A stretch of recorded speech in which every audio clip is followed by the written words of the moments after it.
ವೀಕ್ಷಕರೇ, ನಿನ್ನೆ ರಾಜಸ್ಥಾನ್ ರಾಯಲ್ಸ್ ಮತ್ತು ಗುಜರಾತ್ ನಡುವೆ ಆದಂತ IPL ಪಂದ್ಯವನ್ನು ನೋಡಿ ಇಡೀ ಕ್ರಿಕೆಟ್ ಜಗತ್ತೇ ಬೆಚ್ಚಿ ಬಿದ್ದಿದೆ. ಅಂದ್ರೆ ಕಳೆದ ಮಾರ್ಚ್ಗೆ ಕೇವಲ 14 ವರ್ಷ ತುಂಬಿದಂತ ಒಬ್ಬ ಹುಡುಗ ಕೇವಲ 35 ಬಾಲ್ಗೆ ಸೆಂಚುರಿಯನ್ನ ಬಾರಿಸಿದ್ದಾನೆ. ಕೇವಲ 35 ಬಾಲ್ನಲ್ಲಿ 11 ಸಿಕ್ಸರ್ ಮತ್ತು 7 ಬೌಂಡ್ರಿಯನ್ನ ಬಾರಿಸಿರುವಂತ ವೈಭವ್ ಸೂರ್ಯವಂಶಿಯನ್ನ ಇಡೀ ಕ್ರಿಕೆಟ್ ಜಗತ್ತೇ ಕೊಂಡಾಡ್ತಾ ಇದೆ. ಇಷ್ಟು ಚಿಕ್ಕ ವಯಸ್ಸಲ್ಲಿ ಈತ ಮಾಡಿದಂತ ಸಾಧನೆ ನೋಡಿ ಇಡೀ ಕ್ರಿಕೆಟ್ ಜಗತ್ತಿನ ಒಂದು ಕ್ಷಣ ಬೆಚ್ಚಿ ಬಿದ್ದಿದೆ. ವೀಕ್ಷಕರೇ, ಹಾಗೆ ನೋಡಿದ್ರೆ ಈ ರಾಜಸ್ಥಾನ್ ರಾಯಲ್ಸ್ ಈ ವೈಭವ್ ಸೂರ್ಯವಂಶಿಗೆ ತುಂಬಾ ಲೇಟ್ ಆಗಿನೇ ಚಾನ್ಸ್ ಕೊಡ್ತು ಅಂತ ಹೇಳಬಹುದು.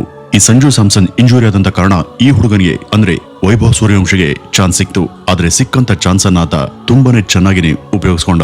ವೀಕ್ಷಕರೇ, ಈ ಹುಡುಗ ಆತ IPL ಮ್ಯಾಚ್ ಆಡೋದಂತ ಮೊದಲನೇ ಬಾಲ್ ನಲ್ಲೇ 6 ಅನ್ನ ಹೊಡೆದಿದ್ದ. ಈ ಅಂಡರ್ 19 ನಲ್ಲಿ ಕೇವಲ 65 ಬಾಲ್ಗೆ ಸೆಂಚುರಿಯನ್ನ ಹೊಡೆದಂತ ಈತನನ್ನ ನೋಡಿ ರಾಹುಲ್ ದ್ರಾವಿಡ್ RRಗೆ ಕರೆ ತಂದಿದ್ರು. ನಿನ್ನೆ ಆತ ಆಡದಂತ ರೀತಿಯನ್ನ ನೋಡಿ ರಾಹುಲ್ ದ್ರಾವಿಡ್ ಎಷ್ಟರ ಮಟ್ಟಿಗೆ ಸಂಭ್ರಮಿಸಿದ್ರು ಅಂದ್ರೆ ನಿಜಕ್ಕೂ ಅವರು ಇತ್ತೀಚಿನ ದಿನಗಳಲ್ಲಿ ಅಂತ ಒಂದು ಸಂಭ್ರಮವನ್ನ